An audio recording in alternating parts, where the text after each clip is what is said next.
All right. So yesterday, I had some palpable concern when I wrapped up here because I posted about this potential Proud Boys rally that was supposed to go down 12:30 in downtown.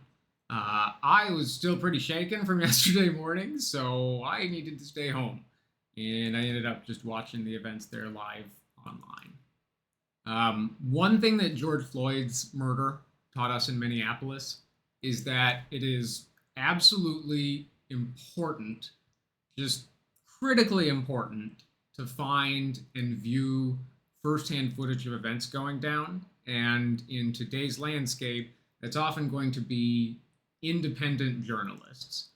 We are entering an age, or not entering, we are in an age where independent, self published journalists that are not pushing the agenda from a larger organization are paramount when your city finds themselves in this sort of event that goes on or has gone on twice here in Minneapolis in the last 6 years. Unicorn Riot was the name of the big outlet that is the most memorable from the George Floyd protests. They gave us a far better picture through just on the ground live camera work, interviews with people who were in the crowd and on the ground there, and even just like a live view here in Minneapolis in the wake of George Floyd's death. So the crucial role of independent media in this occupation of my home is no different. There are a handful of independent journalists who are doing really amazing work covering both the context as well as the literal scenes on the ground in Minnesota today.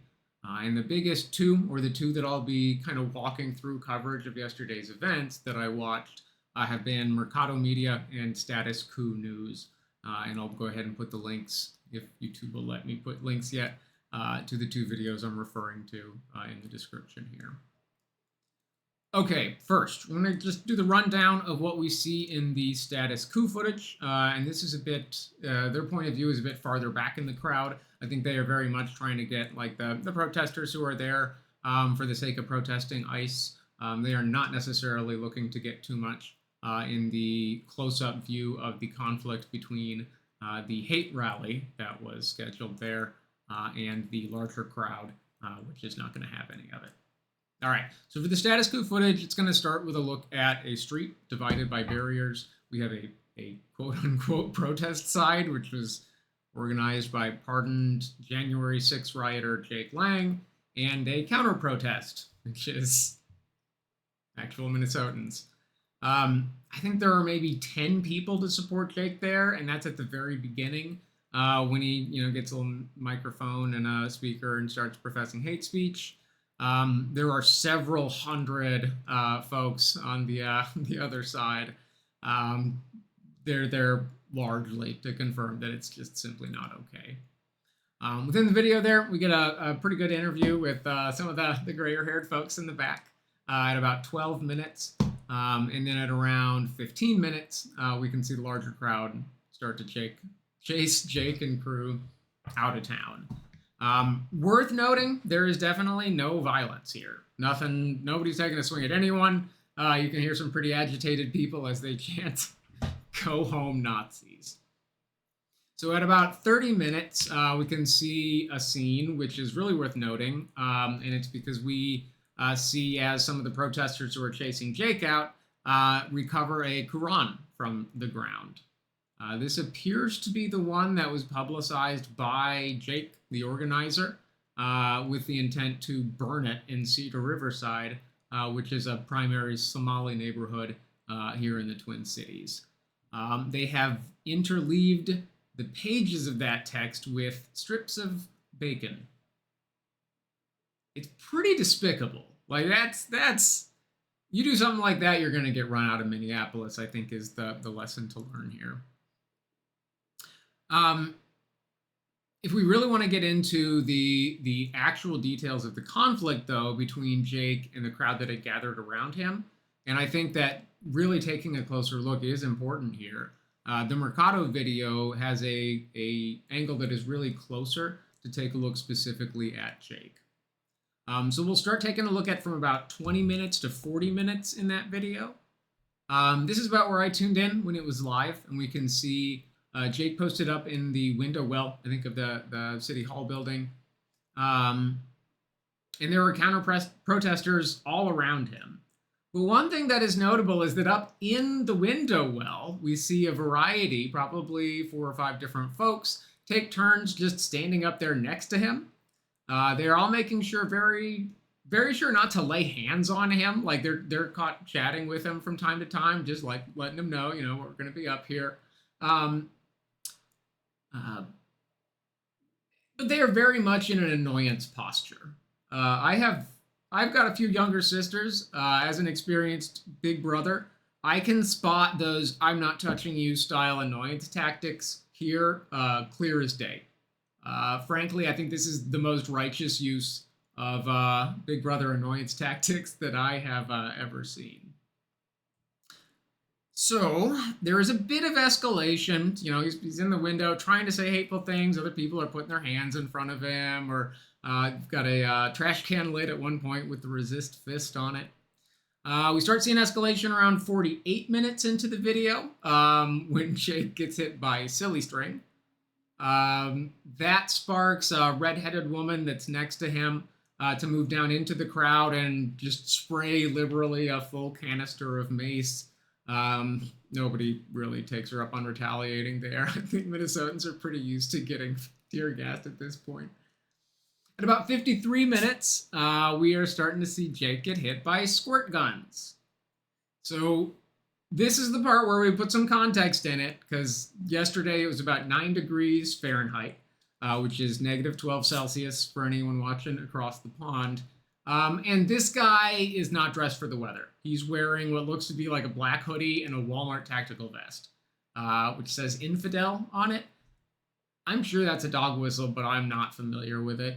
Anyway, Jake is not prepared for this weather. It's kind of what we expected. History has shown us that Nazis cannot do cold weather well. And history tends to repeat itself. So if you get wet in that kind of weather, you're not going to be okay for much longer. I don't know if anybody's been wet in super cold weather before. It is not pleasant. We basically know as soon as he gets hit by that squirt gun, there is a timer before this guy needs to get inside. Hypothermia is not really a joke. In the next couple of minutes, then, he gets squirted again several times. He gets hit by a bunch of water balloons. So it's moving towards time to go. And then it's shortly after this that one of the most notable things in this video coverage happens, specifically at about 57:40, that I haven't really yet seen anyone point out. At this point, there are 2 black men standing next to him in that Big Brother heckling stance. One has been putting his trash can lid up in front of Jake's face for a bit, but these guys are not putting hands on him, and they've been clearly talking to him directly. As soon as Jake is ready to tap out, you can see these guys immediately go from we're not putting up with his heckling stance to a very recognizable Big Brother stance that is more in line with, we're going to get you out of here. Because as soon as the guy tags out, one of them takes a megaphone out and gets the crowd. You can see clearly, he means business. We are no longer just making this guy stay here unpleasant. We're getting him home. It's time to leave. The crowd's been chanting leave and go home, and you know what? It looks like it's time to go. Over the next 20-25 minutes, we get to literally see a pretty inspiring scene. It's a crowd of Minnesotans chasing the man back to Hotel Indigo. He arrives at about 1:25 within the video, and the soundtrack during this chase is the very clear and very recognizable soundtrack of Disney's Frozen. It's fitting. The soundtrack is really fitting here. Tactically, this is being played so that any videos of this event are going to be automatically flagged for copyright claims, so that they're not, they're taking away any opportunity to make money off of streaming platforms, because, you can't do that without getting Idina Menzel in there, and I can guarantee you she did not approve. It's funny, though. It's upbeat, and it really does capture the atmosphere of, peacefully but confidently running Nazis out of your city. So Jake gets back to the hotel in one piece. I think his ego is the most harmed because nobody really showed up to profess hate or support for ICE. I think the only people who hate or would support ICE, unfortunately, were raiding neighborhoods during the time this took place. There were, again, they don't take weekends off, and we saw a humongous amount of additional activity here in my neighborhood as well. All in all, though, at the surface level, the whole hate rally, there was some concern in the air beforehand. I think not bad. You know what? We took out the trash. Nobody got hurt. It was very clear that this guy was going to be protected because it's not unknown to us that optics are incredibly important right now. I think, though, what stuck with me the most is what happened next. And then how the day's events were covered by mainstream news. So by 1:35, which is about 10 minutes after Jake makes it back to the hotel, a Lenco Bearcat APC. This thing's ginormous. This thing is like, it just dwarfs the police SUV cruiser right next to it. Pulls up in the middle of the street downtown next to the hotel. And get on the bullhorn and start telling civilians that are milling kind of in the street there, lawful order to clear the street. It's pretty humorless, as you can imagine, with a giant militarized APC and no human in sight that is actually trying to coordinate with this crowd. But, police stuff. People are kind of dispersing. There's no real reason for many people to stay there, but there's still some animosity, especially with the brusque way that MPD approached this situation. So there is some token resistance. I'd say that worth noting that the same man who was the guy who had the megaphone to clear the crowd out, who was very much the guy escorting Jake back to his hotel, and stands defiantly in front of this APC. I think, it's very clear that there is still animosity between MPD and the citizens of Minnesota. The NBC then triggers several verbal warnings threatening chemical weapons to be used against civilians in the otherwise peaceful middle of downtown there. Then about 30 armed and fully armored SWAT pour out of the APC and surrounding unmarked vehicles and marked vehicles. So we've got the MPD here, all wielding wooden batons, sidearms, riot vests and helmets. Some have long guns, many have grenade belts, and nobody's really trying to scuffle with MPD here. We're not actually in a state of unrest, and the police aren't really who we're trying to protest. Within the next couple of minutes, folks move back onto the sidewalk, and the citizens who are still downtown there, then you basically turn it into an impromptu march. So you can see them for the next hour or so kind of marching down the streets of downtown, chanting, ICE out now, F you Nazis, as they march across the city. So, all things considered, as well as from the recollections of people that I know who were there, the summary really is that Minnesotan civilians ran a Nazi agitator out of town.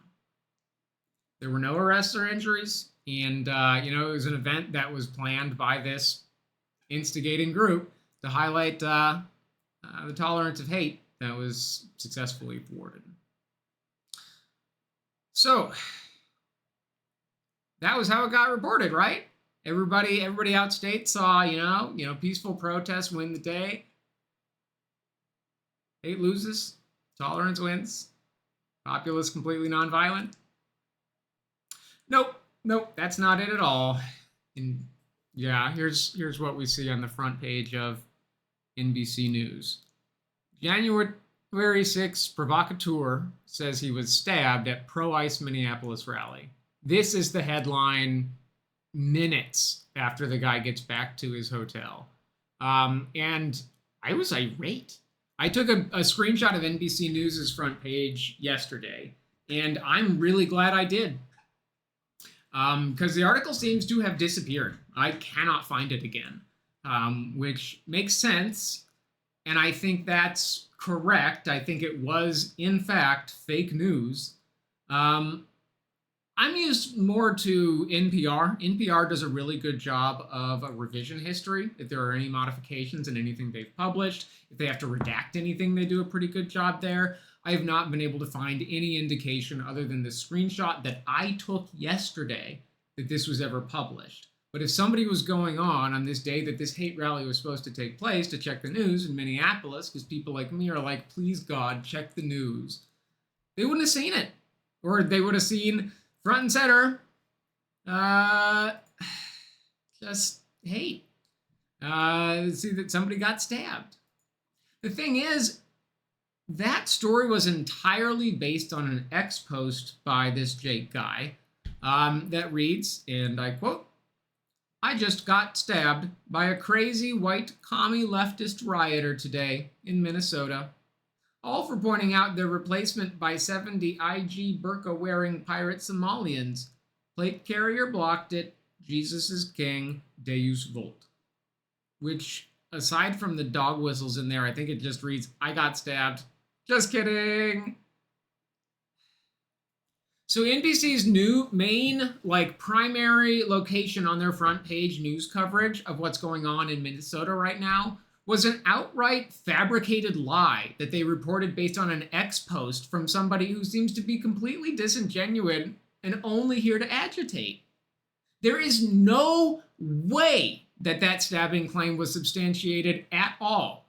And yet NBC, once one of the most respected names in news, has simply revisionist historied the story now, probably because people like me are calling them on it.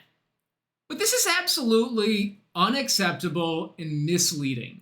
It is a perfect example of how those three-letter news agencies have become completely unreliable to see what's going on. And as we expect to see the same thing that's happening here spread to the rest of the country, I just cannot emphasize how important it is that we do the work of finding people who are doing the work of independent journalism in your community. Because as it looks like most major news sources are pretty compromised and won't give you the truth.